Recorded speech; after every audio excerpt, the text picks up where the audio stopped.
Hey everybody, Michael Martin, thanks very much for being here. So, I got a slew of emails this past week, probably because of the market environment. You have extreme levels of volatility and lots of selling pressure.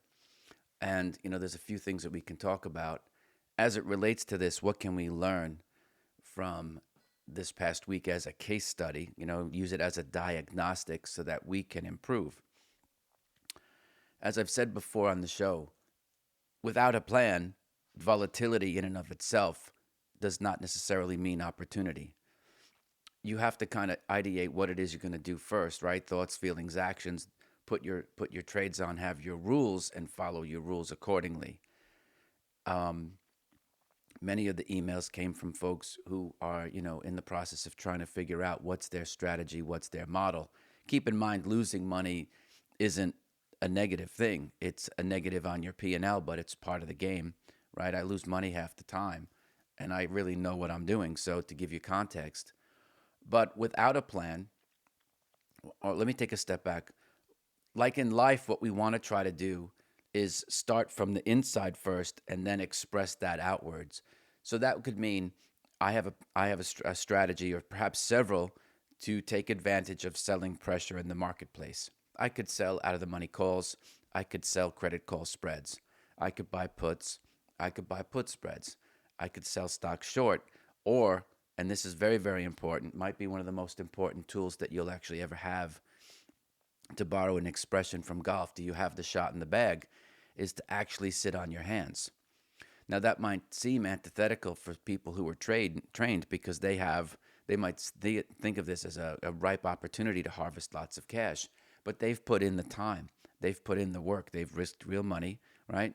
And so they can take advantage of these types of opportunities. What you don't want to become is be the moth that's attracted to the flame here, right? If you don't have a strategy, sure, you can go wing it, but realize that if you do wing it, you're going to get wing it style results. So you can't get emotionally invested thinking that you're going to get Wayne Gretzky kind of results when you're still in minor leagues. And this, you got to start somewhere, so it's not a dig, but you have to be practical.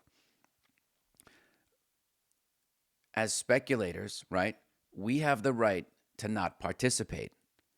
Now, that might seem again like, well, Mike, how the hell am I supposed to make any money?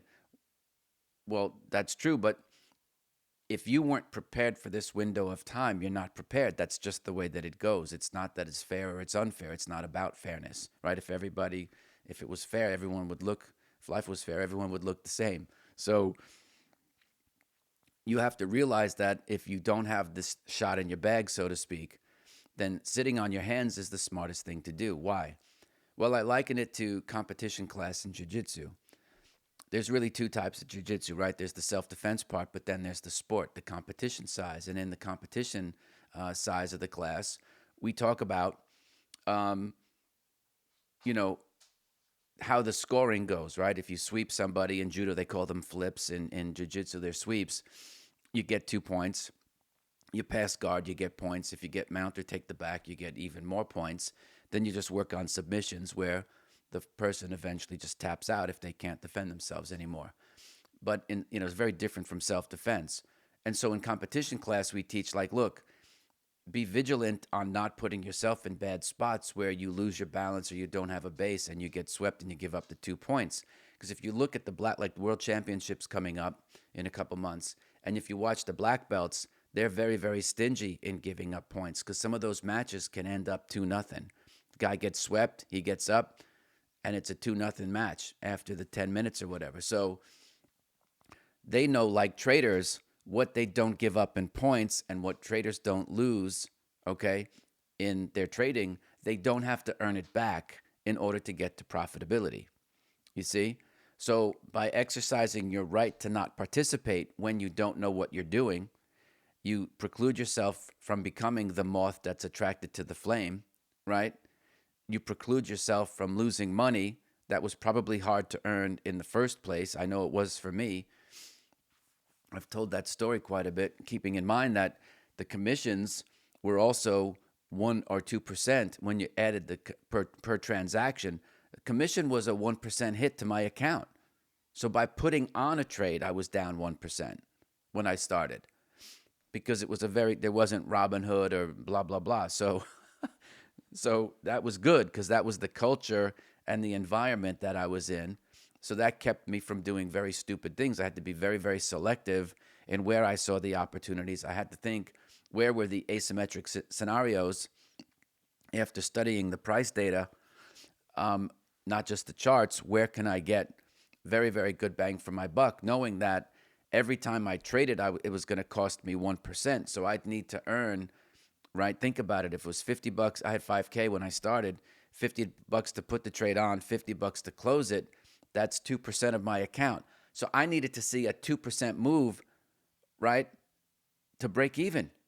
And oh, by the way, I was still going to get a tax bill on that. So that's why I was like, okay, this is some bullshit. I got to really look at these moves and study, okay, if there's a big breakout or if there's a big move to the upside, what storms do I have to weather in order to get where I want to go and grow my money net, because I know I'm going to have break even trades from a P&L standpoint are still going to cost me 2%, right? So just to keep that in mind, these days now everything's basically commission free.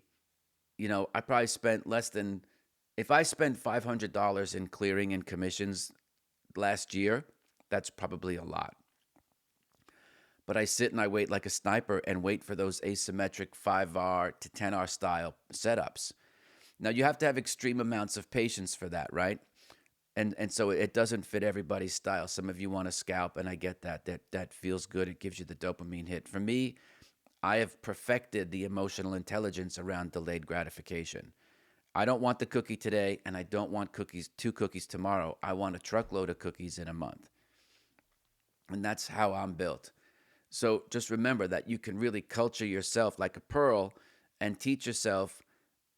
And I'm speaking for myself. I stopped losing money when I stopped doing very stupid, impulsive things, right? Just because NVIDIA is down quite a bit, of 40% or whatever it is, that doesn't mean that it's a bargain, right? You can't listen to the fundamental investor analysts and their jargon to make you talk yourself into putting on a trade. Case in point is, when you look at earnings per share, or like if you love NVIDIA at 120, you're going to love it where it is now, because what do they say? They say the stock is on sale. And look, if you're 25 and you're an investor and you got a 10K, by all means, you could probably buy the S&P and not worry about it, because you have 40 years till you're retiring.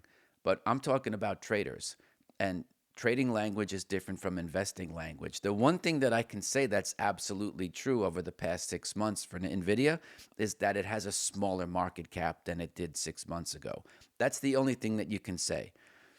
Right now, there's a level of uncertainty that people don't like. It makes them feel scared. When people feel scared, they do not want to commit new capital to the marketplace. When people feel scared, they also hit the sell button indiscriminately. That's what this looks like. Just sell. Just get me the fuck out of everything. Flatten me out. Because they can't take it anymore. They also have a lot of shame and regret. Why? Because they never thought this day was coming, right? They weren't prepared for the sell-off. They weren't prepared to I don't want to sell because I got a tax bill. Well, with the market going down as much as it is, you don't have the tax problem anymore. So if you don't have a firm footing underneath you about what it is that you're doing in down markets, then by all means take this time off. Stop watching the market, because you can't really learn that much sitting in front of the screen all day when you have no strategy. You're better off looking at night when everything is settled, everything is closed, and you could see how are people behaving around key inflection points. That's the studying that you should be doing, more than looking for chart patterns, right? Or volume profiles and all that other kind of stuff. Because when the market is in the type of situation that it is right now, people are in fear. And they're gonna. It's because we have fight or flight mechanism built into us over a million years of evolution. This is flight mode. The market is in flight mode. So you need to know ahead of time, how do you position yourself, right? In the upcoming mastermind, we're going to talk about when do you see the reversals, because those are key inflection points of where the majority or the capitulation, right? I don't even know if we've seen the capitulation just yet, but if we see capitulation, then it might be time again for trained people to nibble on the long side because the worst of it's over. When all of this tariff talk started, I was pretty much under the opinion that, these are bargaining chips to get everybody to the table and say, right now there's an imbalance. There's certain things that I don't like to say the word fair, but you can't look at the American consumer as your benefactor anymore. That's not going to work. So I thought that these would be negotiating tactics by imparting tariffs on these various countries. I'm not a political guy, so I don't really care if I'm right or wrong, but I have a sense that these aren't going to last forever because generally speaking, everybody loses, right? So there will be an instance where fundamentally the tariffs will lift. What you want to do is be prepared to know when that happens. Fundamentally, obviously, it's going to be all over the news. So President Trump can't break wind without it being a big tweet, so to speak. That's a pun. So at the end of the day, you're prepared. You have that shot in the bag, and you're prepared to take advantage of it. Now, those reversals can be V bottoms. They can be 1, 2, 3 reversals. There's different things you can look at, looking at volume, looking at price action. I'm largely a price action trader, and that's going to be lesson number 1 of the mastermind. If you hadn't seen the email that I sent out to my subscribers, reach out via the. I'll put a link in the description of the video, and you can reach out through the contact form and tell me what you're working on. But nonetheless, victorious warriors first win, then seek battle. Sometimes these events, you need a counterpunch. So you maybe missed the sell-off, the blow-off, but if the fundamental analysts are correct, it's like these things are now on sale, you can acquire assets at cheaper prices with trading tactics if you know what you're doing. Again, if you're an investor and you've got 40 years, this stuff probably doesn't mean a whole lot to you because you have so much time on your hands to let the markets evolve. What we don't know, and why is the selling happening, is probably because of like the earnings per share. When investors get in fear, they want to sell because they don't know what's going to happen to earnings. They don't know. They can't quantify. Neither can the pros really. Even the CFA types, they can't quantify. And I know because I teach the CFAs, right? Through the the CFA Institute. So at the end of the day, they can't predict what's going to happen to earnings. So earnings per share ratios are a guessing game at this point, right? So when that happens, people are like, I don't know how to manage risk. The only thing I know how to do is sell, right? They're not going to basically try to put a buy puts, right? To have, synthetic calls, right? Or to protect or hedge the downside. They're going to just go to cash and wait till they feel better. Remember, it has nothing to do with tactics. They just don't feel good when they're owning stocks in down markets. So as a pro, right, or even someone who, say you don't want to become a pro, you still have to do the things that pros do if you want to get that type of consistency, i.e. be profitable, right? Because it all comes down to behavior. Remember, it's like being in a relationship. Love is what you do. It's not like, oh, baby, you complete me. Yeah, thanks. That sounds great and everything. I liked it the first time when I heard it in Jerry fucking Guire.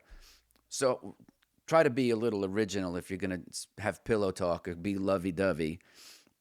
But at the end of the day, you need to emulate professional behavior in order to get that consistency. So part of that is to have a plan, right? Have a plan beforehand. Know what overlay from your tactics you can put on a certain market. Most importantly, knowing how do you manage the risk. What risk are you willing to take? What is your R? You might want to adjust that in these types of markets because you don't know once you're in a trade what the hell's going to come out of the president's mouth and or what's going to how that would affect the particular name that you're in. If you're trading stock index futures, if you're trading, you know, options or what have you. This is an interesting market for options. Last year, and I didn't know this, but I went to one of those sites where you can upload your CSV file and it can give you a diagnostic on the thing of this. I don't want to mention the name because I don't do endorsements. I certainly don't do them for free. You can do there's enough of them out there. You can figure it out. And I found out that just a tick under half my trades were options. Um, but about two-thirds of my profits came from options trading, and I'm an options buyer, so they always had debit balances, just to mostly buying calls, sometimes buying puts. I very rarely do, more complicated strategies that involve, say butterflies or condors or this and that. I'm largely a directional trader. That's not to say I don't see the wisdom in them, and I will be looking at them right now in terms of like, with butterflies, I think is what do you do to the wings is what you're doing to the spread itself, right? And so with buying a long butterfly, you kind of want the instrument to kind of stay near the body. But I will probably be looking at with volatilities being so high when things settle, there'll be option premium that's completely jacked, and you can play like a vol crush with some of these strategies. And it's not like it's free money. But again, when you're trading, your goal is to say, okay, what's the trade-off for what I'm willing to risk? What can I possibly make, right? So whether you want to put those, because now the software you can just buy or sell the butterfly with one click of the button. When I've done them in the past, I've kind of legged into them. It depends on the environment. We talk about options again in the mastermind and how they can be part. That's a different shot in your bag as well. But I look at that as like it has to be tactical, right? If you have intestinal discomfort, you don't go to an ENT, meaning ear, nose, and throat doctor. You kind of go to a person who has a specialization in what's ailing you. So likewise, as the market environments change for your particular trading style, I'll give you an example. If you just want to buy long the stock index futures in a down market, it's probably a very tough environment for you right now because the market is not amenable to what you want to do and where you are in your will. Forget ego and forget your skill set. So you need to learn how do you sell short. That might not be something you're comfortable doing. So you have to sit on the sidelines and wait. You might be coming into the market, I'm guessing, because I have good intuition, to try to trade bounces. That's okay. Just know that that's going against the prevailing trend, right? And you can have counter trend trades, but the timing of those has to be so much more perfect. And if you have it, great. I support it. I have a good sense of when the markets are washed out and oversold. I don't think we're there just yet, but those are the instances where you want to do your measurements. Like they say, the carpenter will measure twice and cut once. Like you want to measure probably 5 or 6 times, know exactly what you can risk. Options certainly give you the opportunity to carve out your P&L on a particular trade because it's all about ceilings and floors that you create with the strike prices.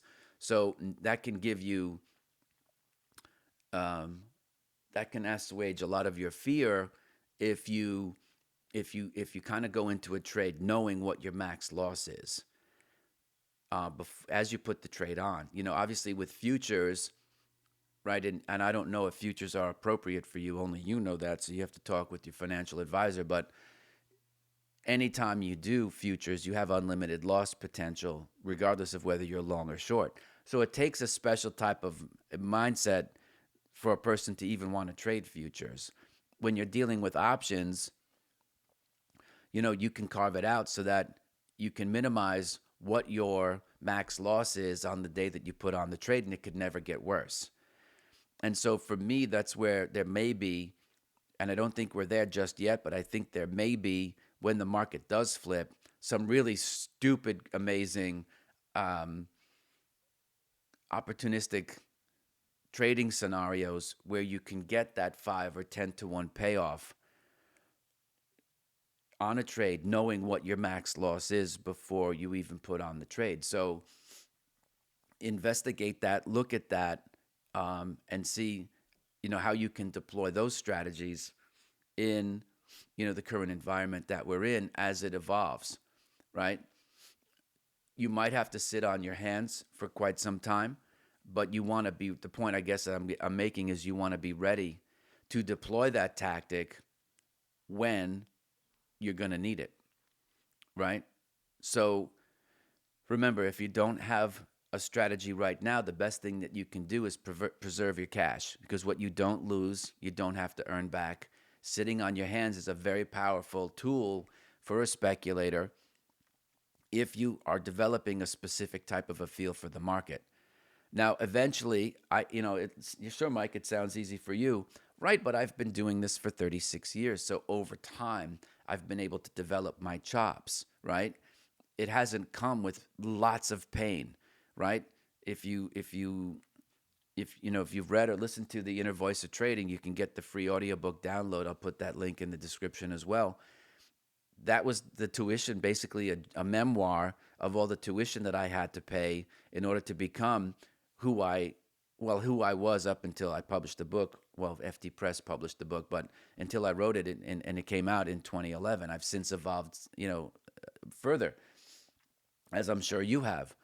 So, but over time, I still made money, right? I'm still standing. It's just that people gloating on the internet about all their, I made 34K last week. Like, who gives a fuck? Like, that's not how you help people. That's the amateur way to get sucked into it as well and have regrets and buyer's remorse about buying somebody else's program, not knowing that it might not resonate with you emotionally. You see what I'm saying? So I would take your time, build out your tactics over time. Uh, Personal story.